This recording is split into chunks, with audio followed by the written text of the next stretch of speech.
அஸ்ஸலாமு அலைக்கும் and hi friends, எல்லாரும் எப்படி இருக்கீங்க? இன்னைக்கு ஒரு சூப்பரான மீன் குழம்பு ரெசிபி தான் பார்க்க போறோம். இந்த மீன் குழம்பு ரெசிபி நீங்க செஞ்சிருக்கவே மாட்டீங்க, டேஸ்ட் ரொம்பவே நல்லா இருக்கும். வீடியோக்குள்ள போறதுக்கு முன்னாடி நம்ம சேனல் இப்பதான் நீங்க ஃபர்ஸ்ட் டைம் பாக்குறீங்கன்னு சொன்னா மறக்காம ஸ்வீட் எஸ்கேப் சேனலை சப்ஸ்கிரைப் பண்ணி வச்சுக்கோங்க. அப்படியே பக்கத்துல இருக்க பெல் ஐகானை கிளிக் பண்ணி வச்சுக்கோங்க. வாங்க வீடியோக்குள்ள போகலாம். இந்த மீன் குழம்பு செய்யறதுக்கு ஒரு நெல்லிக்காய், பெரிய நெல்லிக்காய் சைஸ் அளவு புளி எடுத்து நல்லா வாஷ் பண்ணி அரிசி கலஞ்ச தண்ணியில ஊற வச்சு எடுத்துக்கலாம். நெக்ஸ்ட் பாத்தீங்கன்னா சின்ன வெங்காயம், அப்புறம் மீடியம் சைஸ்ல 2 பல்லாரி வெங்காயம் எடுத்திருக்கேன், 3 பழுத்த தக்காளி எடுத்திருக்கேன். இந்த குழம்பு நம்ம செய்யறதுக்காக எடுத்திருக்க மீன் பாத்தீங்கன்னா இது நாக்கு மீன் சொல்லுவாங்க. பின்பக்கம் வெள்ளையாவும் ஃப்ரண்ட் போர்ஷன்ல லைட்டா பிளாக்காவும் இருக்கும். ஸோ இது நல்லா சொரசொரப்பா இருக்கும் பாருங்க. ஸோ அந்த கலர்ல சுத்தம் பண்ணி எடுத்துக்கணும். ஸோ அப்ப அந்த கருப்பு எல்லாமே கொஞ்சம் குறைஞ்சிடும். ரொம்பவே அதிகமா இருந்துச்சுங்க, ஒரு பக்கம் கருப்பாவும் ஒரு பக்கம் வெள்ளையா இருந்துச்சுங்க. தென் இது ரெண்டு நம்ம ஃப்ரை பண்றதுக்காக கொஞ்சமா, குழம்புக்காக கொஞ்சமா நான் எடுத்து வச்சிருக்கேன். சோ மீன் பாருங்க எவ்வளவு நல்லா இருக்குன்னு. மீனை பார்க்கும் போதே உங்களுக்கு தெரியும், பார்த்தா அல்வா துண்டு மாதிரி இருக்கும். அதே மாதிரி இந்த மீன்ல முள்ளெல்லாம் கம்மியா தாங்க இருக்கும். இந்த மீன் குழம்பு பாத்தீங்கன்னா கொஞ்சம் டிஃப்ரெண்டா செய்ய போறோம். சோ இது பாத்தீங்கன்னா நம்ம ஃப்ரை பண்றதுக்காக எடுத்து வச்சிருக்கோம். ஆனா இந்த மீன் நீங்க செஞ்சுட்டு ஒரு மணி நேரமோ இல்ல 2 மணி நேரமோ கழிச்சு நீங்க சாப்பிடும் போது இந்த மீன் குழம்பு ரொம்பவே டேஸ்ட் நல்லா இருக்குங்க. துண்டு மீனா இருக்கும்ல, சோ அதே மாதிரி தான் இருக்கும் பாக்குறதுக்கு. நானுமே பாத்தீங்கன்னா இந்த மீன் ஃபர்ஸ்ட் டைம் தான் செய்யறேன். ஏன்னா ஒரு டைம் வாங்கி ஃப்ரை பண்ண ரொம்ப நல்லா இருந்துச்சு. சோ இது குழம்பு செய்யலாம் அப்படின்னு சொல்லிட்டு வாங்கிருந்தேன். அதே மாதிரி நம்ம குழம்புக்கு தேவையான சின்ன வெங்காயம், அப்புறம் குழம்புக்கு தாளிப்புக்கு சேர்க்கறதுக்காக பல்லாரி வெங்காயம் நான் எடுத்து ரெடி பண்ணி வச்சிருந்தேன், தோல் உரிச்சு. நாட்டு பூண்டு இருக்கும்ல, சோ அதுதான் நான் சேர்த்து செய்ய போறேன். அதுமே நான் ரெடி பண்ணி குழம்புக்கு தேவையான இன்கிரீடியன்ட் எல்லாமே ரெடி பண்ணி வச்சுட்டு, அப்புறம் தேங்காய் ஒரு தேங்காயில பாதி மூடி எடுத்துக்கிறேன். அதுல 1 டீஸ்பூன் ஜீரகம் சேர்த்துக்கிட்டு ஒரு 5-6 வரமிளகாய் சேர்த்து இந்த மாதிரி ஸ்மூத் பேஸ்டா அரைச்சு எடுத்து வந்துட்டேன். நம்ம புளி ஊற வச்சிருந்தோம்ல, அதுலயே புளி கரைச்சி ஒரு பாத்திரத்துல எடுத்து வச்சிருக்கேன். சோ அதுலயே இந்த தேங்காய் பேஸ்ட்டை சேர்த்துட்டு மல்லித்தூள் பாத்தீங்கன்னா மல்லித்தூள் 1.5 டேபிள் ஸ்பூன் சேர்த்துக்கிறேன். அது மாதிரி நான் கட் பண்ணி வச்சிருந்தேன் தக்காளி. ஸோ அதை இந்த மாதிரி குறைன்னு அரைச்சி எடுத்து வந்துட்டேன். ரொம்ப ஃபைன் அடிக்காம கொஞ்சம் கோர்ஸா இருக்கிற மாதிரி பார்த்துக்கணும். அதே மாதிரி சின்ன வெங்காயம் ஒரு கையளவு ஃபுல்லா எடுத்திருக்கேன். அதையும் நல்லா குறைன்னு அரைச்சி எடுத்து வந்துட்டேன். அதாவது இது நீங்க ஃபைனா அரைச்சிங்கன்னா குழம்பு டேஸ்டா இருக்காதுங்க. இந்த மாதிரி கொஞ்சம் குறைன்னு இருக்கிற மாதிரி பார்த்துக்கணும். ஸோ குழம்புக்கு தேவையான உப்பு சேர்த்துக்கலாம். ஸோ ஜீரகம் நம்ம ஆல்ரெடி சேர்த்துருந்தோம், அதனால ஜீரகம் சேர்க்க தேவையில்லை. மல்லித்தூள் மட்டும் ஒரு 1.5 டேபிள் ஸ்பூன் சேர்த்துக்கோங்க. குழம்போட குவான்டிட்டிக்கு தகுந்த மாதிரி நீங்க மசாலா சேர்த்துக்கணும். ஸோ அப்பதான் அந்த குழம்பு டேஸ்ட் நல்லா இருக்குங்க. நம்ம ஸ்டவ் ஆன் பண்ணிக்கலாம். ஸ்டவ் ஆன் பண்ணி நம்ம குழம்பு தாளிக்கிறதுக்காக ஒரு பாத்திரம் வச்சுக்கலாம். நல்லா காஞ்சதும் நம்ம ஒரு 4 டேபிள் ஸ்பூன் கடலெண்ணெய் சேர்த்துக்கலாம்.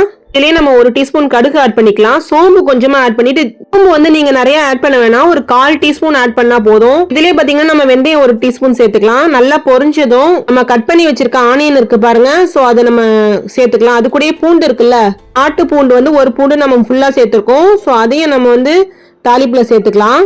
இதுலயே நம்ம 2 பச்சை மிளகாய் சேர்த்துக்கலாம். நீங்க காரத்துக்கு தகுந்த மாதிரி சேர்த்துக்கோங்க. ஆக்சுவலா உங்கள்கிட்ட பழுத்த பச்சை மிளகாய் இருந்துச்சுன்னா அதை ஆட் பண்ணி செஞ்சு பாருங்க, குழம்பு ரொம்பவே டேஸ்ட் நல்லா இருக்குங்க. ஸோ இதுலயே கொஞ்சமா கறி லீவ்ஸ் ஆட் பண்ணிக்கலாம். ஸோ நம்ம தக்காளினா இப்போ நம்ம சேர்க்க கிடையாதுங்க, ஆனியன் நல்லா முழுமையா வதங்கி வந்தா மட்டும் போதும். ஸோ இப்போ ஆனியன் நல்லா வதங்கிடுச்சு பாருங்க. இப்போ நம்ம ஸ்பைசஸ் சேர்த்துக்கலாம். மிளகாத்தூள் பாத்தீங்கன்னா ஒரு 2.5 டீஸ்பூன் ஆட் பண்ணிருக்கேன். ஸோ அது கூட ஒரு 1/4 டீஸ்பூன் மஞ்சள் தூள் சேர்த்திருக்கேன்.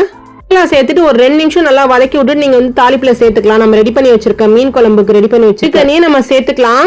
ஸோ இது மாதிரி சேர்த்துட்டு கொஞ்சமா தண்ணி கழுவி ஊற்றிக்கலாம். ஸோ அதை மாதிரி நீங்கள் மிக்சி ஜாரில் சேர்த்து சின்ன வெங்காயம் அப்புறம் தக்காளி இதெல்லாம் அடிச்சு எடுத்தீங்கன்னா தண்ணி கழுவி சேர்த்துக்கோங்க. இதுக்கு நீங்கள் வெண்டைக்காய் கூட சேர்த்து செய்யலாம். நான் இன்னைக்கு முருங்கைக்காய் போட்டு செய்வோம்னு சொல்லிட்டு நான் இன்னைக்கு முருங்கைக்காய் வாங்கியிருந்தேன். ஸோ அது நம்ம இது மாதிரி முருங்கைக்காய் போட்டு செஞ்சது கிடையாது, ஃபர்ஸ்ட் டைம் செய்கிறேன். ஆனால் நல்லா தாங்க இருக்கும். இந்த மாதிரி செஞ்சு சாப்பிட்டு பாருங்க. முருங்கைக்காய் நான் இன்னைக்கு சேர்த்துக்கிறேன். 2-3 நிமிஷத்துலேயே பார்த்தீங்கன்னா நல்லா கொதி வர ஆரம்பிச்சிருச்சு. நம்ம கொதிக்கிறதுக்கு முன்னாடியே பார்த்தீங்கன்னா நம்ம வெண்டைக்காவை சேர்த்துக்கலாம். மாதிரி கொஞ்சமா எல்லாத்தையும் சேர்த்துட்டு ஒரு லிட்டு போட்டு மூடி வச்சிருங்க. ஸோ மசாலா செட் ஆகி வரும்போது பார்த்தீங்கன்னா அப்பயே உங்களுக்கு முருங்கைக்காய் ஓரளவு வெந்துடும்.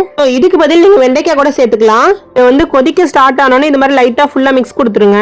இப்போ நம்ம ஒரு லிட்டை போட்டு மூடி ஒரு 5 நிமிஷம் குக் பண்ணி எடுத்துக்கலாம். இப்போ பார்த்தீங்கன்னா மசாலாலாம் நல்லா செட் ஆகி வந்துடும். இப்போ பக்கத்துலேயே நம்ம ஃப்ரை பண்ணுறதுக்காக எடுத்து வச்சிருந்தோம்ல ஃபிஷ், ஸோ அது எல்லாத்தையும் மசாலா கோட் பண்ணி மேரினேட் பண்ணி வச்சிடலாம். ஃப்ரை பண்ணுறதுக்காக எடுத்து வச்சிருக்க ஃபிஷ்ல நம்ம மசாலா சேர்த்துக்கலாம். ஸோ இதில் என்னென்ன மசாலா சேர்க்க போறேன்னு பார்த்தீங்கன்னா தக்காளி, பூண்டு, வரமிளகா, கொஞ்சமாக உப்பு சேர்த்துட்டு இது நல்லா நான் ஃபைன் பேஸ்ட்டாக அரைச்சிக்கிறேன். ஆல்ரெடி ரெடி பண்ணி வச்சிருந்தேன் அரைச்சி. ஸோ இதில் பூண்டு ஒரு 6 பல்லு சேர்த்துருக்கேன், மீடியம் சைஸில் ஒரு தக்காளி, 3 வரமிளகா சேர்த்துருக்கேன். இந்த பேஸ்ட் ஆல்ரெடி ரெடி பண்ணி வச்சிருந்தேன்னா, ஸோ அது நான் டேரெக்டாக சேர்த்துட்டு மிளகாத்தூள் மட்டும் சேர்த்து மேரினேட் பண்ணி வச்சிடுறேன். இப்போ பக்கத்துலேயே பார்த்தீங்கன்னா நல்லா குழம்பு கொதிச்சிருச்சு. ஸோ இதுலேயே மாங்காய் சேர்த்துக்கலாம்.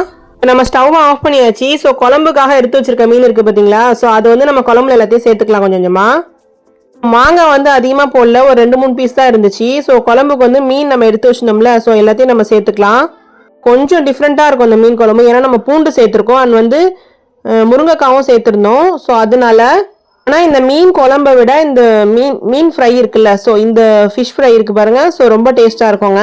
இந்த மீன் குழம்பு நீங்கள் செய்யும் போது உப்பு கொஞ்சம் தெரிகிற மாதிரி, அதாவது கரெக்டான ரேஷியோவில் போட்டாலும் இன்னும் கொஞ்சம் எக்ஸ்ட்ராவா சேர்க்கிற மாதிரி இருக்கும். மீன் குழம்புக்கு நீங்க சேர்க்கிற உப்பு இருக்கு பாருங்க, உப்போட குவான்டிட்டி மட்டும் கொஞ்சம் இன்க்ரீஸ் பண்ணிக்கோங்க. ஏன்னா குழம்புக்கு தேவையான உப்பு சேர்த்ததுக்கு அப்புறம் கூட எக்ஸ்ட்ராவா கொஞ்சம் சேர்த்துக்கோங்க.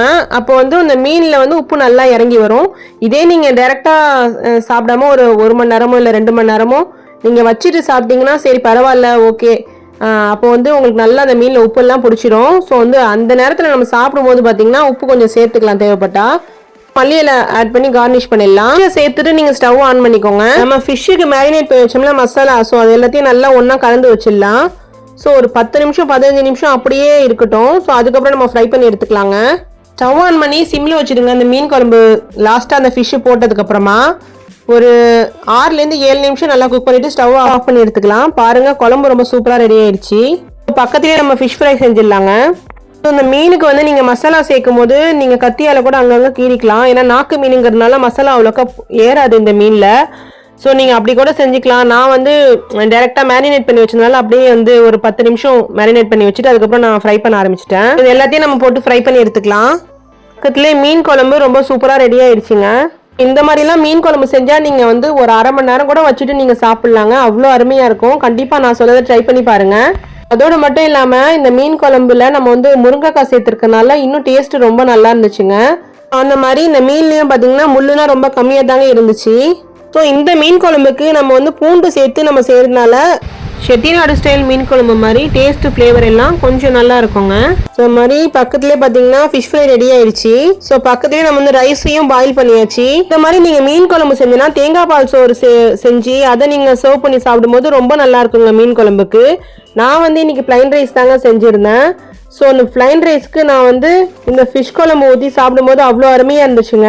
அந்த மாதிரி இந்த மீன் குழம்புக்கு நல்ல ஒரு டேஸ்ட் என்ஹான்ஸ் பண்ணி கொடுக்குறது சின்ன வெங்காயம் தான். ஸோ அதை மஸ்ட்டு நம்ம வந்து ஆட் பண்ணி செய்யணும். ஸோ இப்போ வந்து மீன் குழம்போட ஃப்ளேவர் ரொம்ப நல்லா இருக்குங்க.